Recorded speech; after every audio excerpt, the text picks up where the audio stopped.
riacho e deságua na corrente do Ribeirão.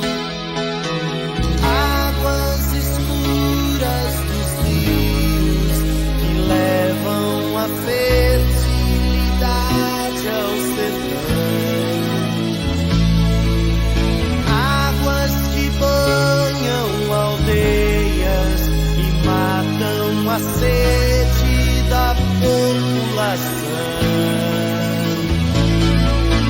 Águas que caem das pedras no véu das cascadas, ronco de trovão.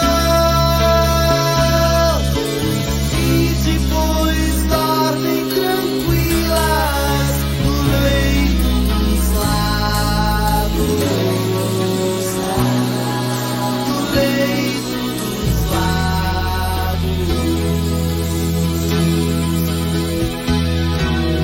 Água dos igarapés, ondear a mãe d'água é misteriosa canção.